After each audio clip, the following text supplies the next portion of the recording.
नमस्कार बंधुरा बृष्टि रान्नाघरे आपनादेरके स्वागत। काछे दूरे जे जेखान थेके आमार एई भिडियोटी देखछेन आशा करी सबाई भालो आछेन सुस्थ आछेन। एकटु खिदे पेलो एकटु मिष्टि किछु खाई, अथच बाइरेर मिष्टि खाওয়ার थेके घरे बानानो साधारण मिष्टिगुलो किन्तु असाधारण लागे। शरीरके भालो रेखे यदि आमरा मिष्टि खेते चाই ताहले किन्तु এই খাবারগুলো অনবদ্য। সকালবেলা ব্রেকফাস্ট একটু আলাদা রকমের খাবার হিসেবেও কিন্তু এর জুড়ি মেলা ভার।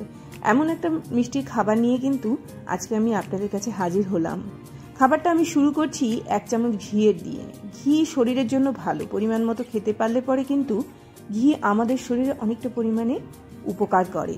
সেই ঘি আমি কি করলাম, সবার প্রথমে একটুখানি দিয়ে দিলাম, দিয়ে এটাকে একটুখানি গলিয়ে নিলাম। ঘিটা একটুখানি গরম হলো, বেশ হালকা যখন একটু গরম হবে, খুব বেশি তাতানো গরম না, হালকা যখন একটু গরম হবে তার মধ্যে আমি কাজু দিয়ে দেব।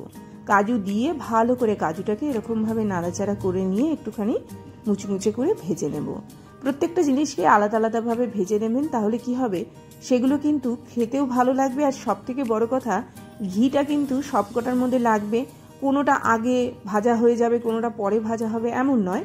খুব সুন্দরভাবে প্রত্যেকটা জিনিসকে আলাদা আলাদা কিন্তু ভেজে নিতে হবে। কাজুটা ভেজে নেওয়ার পরে আমি এর মধ্যে বাদাম অ্যাড করলাম। চিনে বাদাম সারা দিনের এনার্জি দেওয়ার জন্য কিন্তু নিজে একাই 100। এইরকমভাবে বাদামগুলোকে যদি আমরা ভেজে নিই সেগুলো কিন্তু নর্মালি আমরা স্টোর করে রাখতে পারি। নর্মালি যখন আমরা চিড়ে ভাজা খাই তখনও কিন্তু ঘিয়ে ভাজা এই বাদামগুলো কিন্তু বেশ ভালো লাগবে সাথে খেতে। একটু আমন্ডকে আমি কি করেছি, থেতো করে নিয়েছি, বা আপনারা একটুখানি গ্রেট করে নিতে পারেন বা একটুখানি ভেঙে নিতে পারেন। এবার সেই আমন্ডকে ঘিয়ের মধ্যে ভালো করে নাড়াচাড়া করে নিয়ে এরকমভাবে একটুখানি ভেজে নিচ্ছি। আমন্ডটা খুব ভালো জানে একটুখানি ঘিয়ে ভাজা হয়। তো এরকমভাবে আমি দুটো জিনিসকে ভালো করে ভেজে নিলাম।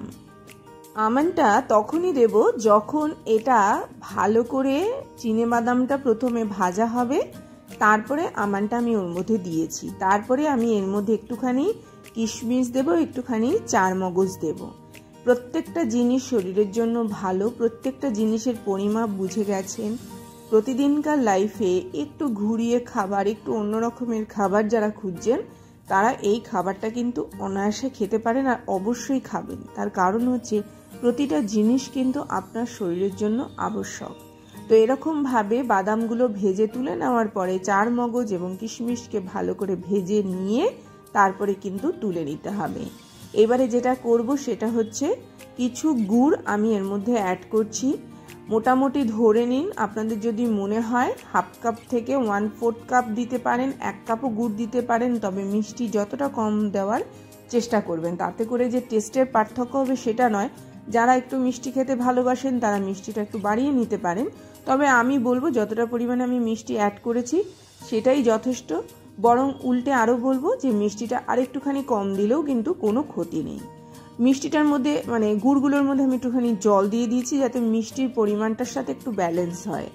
এবারে এর মধ্যে আমি একটুখানি কলা দিয়ে দিয়েছি। কলাগুলোকে কিছুই করিনি, মাঝখান দিয়ে পিস পিস করে কেটে এর মধ্যে ব্যবহার করলাম। এবার যেটা করব সেটা হচ্ছে, এটা পাকা কলা, এটাকে একটুখানি গলতে দেওয়ার জন্য আমি কিছুক্ষণ সময়ের জন্য ছেড়ে দিয়েছিলাম। কলাটা যাতে ভালো করে এই গুড়ের জলের সঙ্গে এইরকমভাবে মিশে যেতে পারে সেই জন্য কলাটাকে আমি একটুখানি গুড়ের জলে ভালো করে সেদ্ধ করে নিচ্ছি। কলাটা দেখুন অনেকটা পর্যায়ে কিন্তু একদম রেডি হয়ে গেল। দেখুন অনেকটা গলেছে। এরকমভাবে জাস্ট আমি একটুখানি মানে প্রেস করে দেখলাম যেটা গলেছে কিনা। হ্যাঁ, ভালো মতোই গলে গেছে। তো এই রকম অবস্থাতে যেটা করব সেটা হচ্ছে একটুখানি যদি মনে করেন কলাগুলোকে জাস্ট এরকমভাবে একটুখানি চাপ দিয়ে দিয়ে এটার সাথে মিশিয়ে নিতে পারেন, অথবা আস্তেও রাখতে পারেন, কোনো কিছুতেই কোনো সমস্যা নেই। এই রকম অবস্থাতে আগে থেকে শুকনো খোলায় ভেজে নেওয়া চিড়ে আমি এর মধ্যে ব্যবহার করেছি। প্রথমে চিড়েটাকে একটা কাপড়ের মধ্যে ভালো করে মুছে নিয়েছি। তারপরে সেই চিড়েটা আমি একটুখানি শুকনো খোলায় ভালো করে নাড়াচাড়া করে একটু ভাজা করেছি। একটু মুচমুচে যাতে ভাজা হয়, তবে দেখবেন এটা কিন্তু একদম পুড়ে না যায় বা কোনো কালার না ধরে, সাদাই থাকবে অথচ একটু মুচমুচে ভাজা হবে। সেই রকম মুচমুচে ভাজা চিড়েই কিন্তু এখানে ব্যবহার করতে হবে। কাঁচা চিড়ে কিন্তু হুট করে দেবেন না, তার কারণ হচ্ছে কাঁচা চিড়ে কিন্তু অনেকটা পরিমাণে শক্ত হয়, সেই চিড়েটা কিন্তু এইখানে প্রয়োজন নেই, ভাজা চিড়েটাই এখানে প্রয়োজন। যারা তেলে ভেজে চিড়ে ব্যবহার করেন বা চিড়ে কিনতে পাওয়া যায় দেখবেন শুকনো খোলায় ভাজা চিড়ে বা একটু তেলে ভাজা চিড়ে তারা কিন্তু সেই চিড়েটা এখানে ব্যবহার করতে পারেন। তো এইরকম অবস্থায় আমার এটা দিয়ে দেওয়া হয়েছে। চিড়েটা কিছুক্ষণ সময়ের জন্য আমি রেখে দিয়েছিলাম, গুড়ের জলটার সঙ্গে ভালো করে কলার সাথে মিশিয়ে নিয়েছি।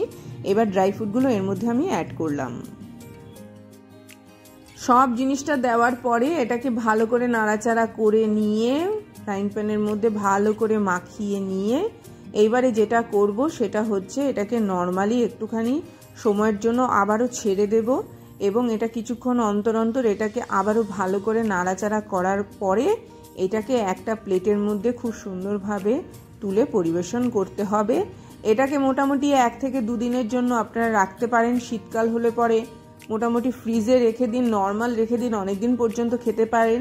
কিন্তু যেহেতু কলাটা এখানে নর্মাল রয়েছে, মানে একদমই কলাটাকে আমি জাস্ট জলেই ফুটিয়েছি, সেই জন্য এটা গরমের দিনে খেতে হলে তৎক্ষণাৎ তৈরি করুন, তৎক্ষণাৎ খান, সারাদিন খান, পরের দিন অবধি আপনারা খেতে পারবেন।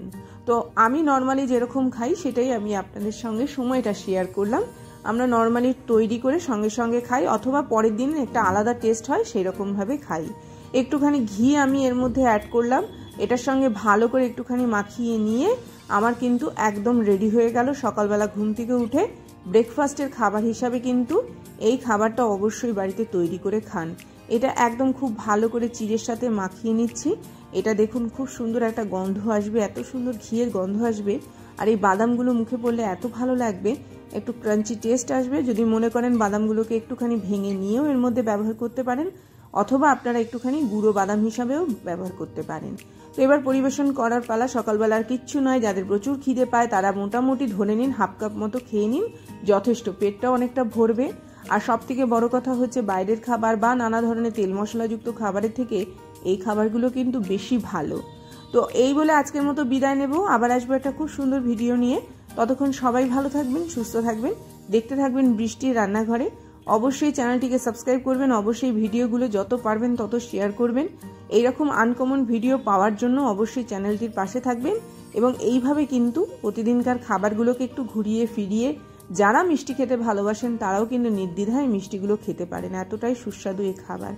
অবশ্যই বাড়িতে তৈরি করুন এবং অবশ্যই পরিবেশন করুন এই রকম ভাবে। নর্মালি কলাটাকে একটুখানি এর সঙ্গে মিশিয়ে নিয়ে তারপরে আমি চিড়ের সাথে পরিবেশন করলাম এবং খাওয়ার চেষ্টা করলাম। সব থেকে বড় কথা হচ্ছে এখানে দুটো জিনিস খেয়াল রাখবেন, একটা হচ্ছে চিড়েটাকে আগে থেকে খুব ভালো করে ভেজে নেবেন, আর দ্বিতীয় নম্বর জিনিস হচ্ছে চিড়েটাকে ভালো করে মুছে নেবেন। ড্রাই ফ্রুটগুলোকে যদি মনে হয় আর একটুখানি ভেঙে ব্যবহার করতে পারেন, কিন্তু যেভাবেই খান না কেন অবশ্যই এই রেসিপিটা একবার হলেও বাড়িতে তৈরি করুন। যদি ভালো লেগে থাকেন এটাকে কিন্তু সঙ্গে রাখতে পারেন, কোথাও ঘুরতে গেলেন তখনও খেতে পারেন। আসলাম তাহলে।